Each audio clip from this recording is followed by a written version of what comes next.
I appreciate my colleague's questions. I wish he'd asked many more, because there is so much I want to say about this bill, but I'll just say briefly, globally, an estimated 18 million acres of tropical rainforest, an area more than half the size of New York State, are lost every year to deforestation in the world, with over 1/2 of the Earth's tropical forests already gone. At the current pace, the entirety of the Earth's tropical rainforests will be degraded or destroyed within the next 100 years. An estimated 20% of the world's greenhouse gas emissions come from deforestation and forest degradation. So taking into account carbon sequestration potential, stopping the loss of tropical forests, mangroves, other wetlands could provide over 20% of necessary climate mitigation by the year 2030, which is just around the corner. This loss of biodiversity is creating nightmares throughout the world.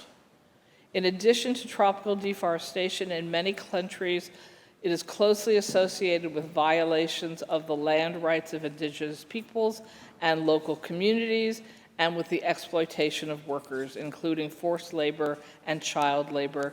In many cases, it is enabled by corruption, criminality, and violence against the conservationists and the land defenders. The concerns my colleague have brought up, we factored into this bill. Yes, we made an exception for the MTA and for the Staten Island Ferry for 5 years to allow them to transition off of 2 specific hardwoods that are uniquely suited for being in water all the time. But there are alternatives, and they have agreed that within 5 years they can figure out. This bill allows localities and government to have an exemption from the requirements if nobody's bidding because they can't figure out what to sell us.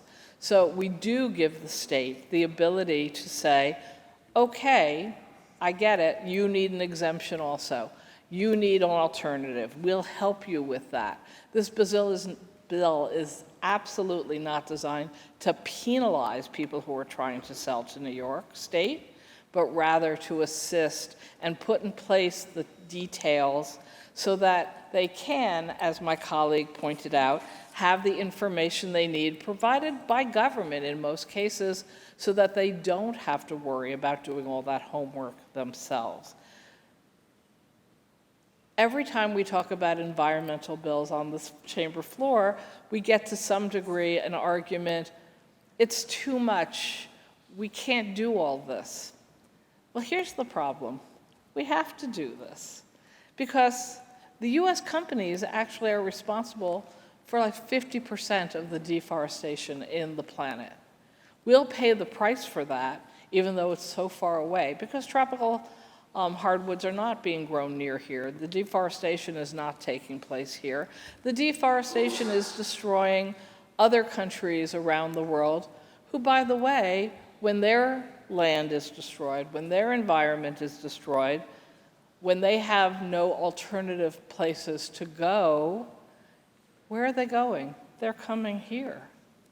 If you look at the deforestation in Venezuela, it's enormous. If you look at the damage that has been done to their economies, to their indigenous peoples, they have nowhere to survive in their own countries because of damage done, because of our policies, and yet we object and wonder why they show up in the United States, because we're helping to cause chaos in their home countries.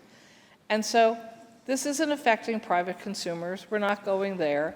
We're saying if you're going to do business with the state of New York, we want to make sure you're not adding to this international crisis. And guess what? If you look at a contract with OGS, who handles most of the contracting for the buying and selling of products by the state of New York, you can't believe the number of requirements we're putting on anybody who does business with New York. Pages and pages and pages of requirements. This isn't even a particularly difficult one for our potential contractors to meet. And yet it's a critical one for the entire planet. So I urge my colleagues to consider not taking a no vote today and helping us address multiple problems all at once while ensuring more New York State products can be sold both to the state of New York and around the world as the rest of the world is implementing these laws. I'm hoping for a yes vote from everyone. Thank you, Madam President.